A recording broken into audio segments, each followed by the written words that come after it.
What drew me to the role was really just that Natasha Rothwell, somebody who I've been admiring since she did the characters on Netflix, and since she was the scene stealer and everything from Insecure to The White Lotus and more, said, hey, I'm doing a TV show. I want you to consider playing my brother. And I'm like, I'll think about that for about 0.03 seconds.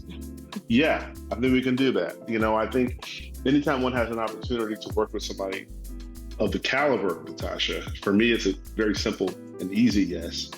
Now, the cool thing is, the way we started this whole process was, she also talked about how, there's just like complicated relationships with your family members, I was even thinking to myself, like, no matter how cool and calm and collected a person is, no matter how unflappable, there's usually one person in their family that can make them go absolutely crazy and lose all composure and be spitting out the side of their mouth. And it's something that only family can do because I know, because I have a huge family. And so I was so grateful that when I read this, I was like, oh, this is incredibly real.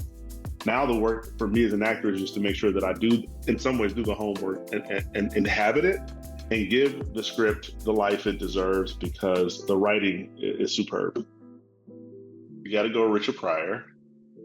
Got to go Eddie Murphy. I got a chance to meet him a couple times and just like such a fan. I'm going to put Mel Brooks up there. To this day, I still want to make movies like him. I probably got to go Lucille Ball, maybe. Just we're going to keep it real. Talk about being, hilarious, laugh out loud, funny. Also, getting Star Trek on the air. I'm a nerd. I love that show.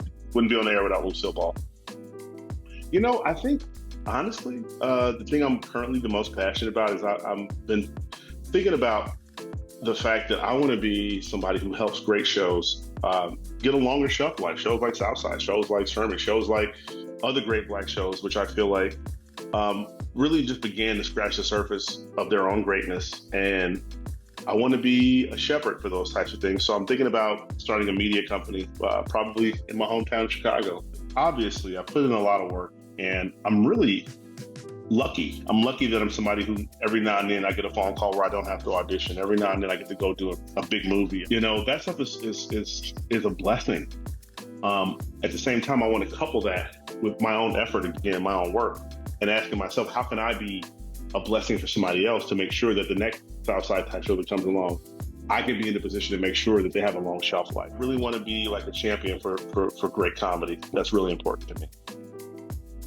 If you like comedy, if you like to laugh, you will love How to Die Alone. If you like to feel, you will like How to Die Alone, because Natasha does both. She sort of equals the tears from laughter with the tears from the feels. I was supposed to die today. Girl, you gotta stop caring about what people think and start doing something that scares you. Deal. It's one death we don't have to worry about, right?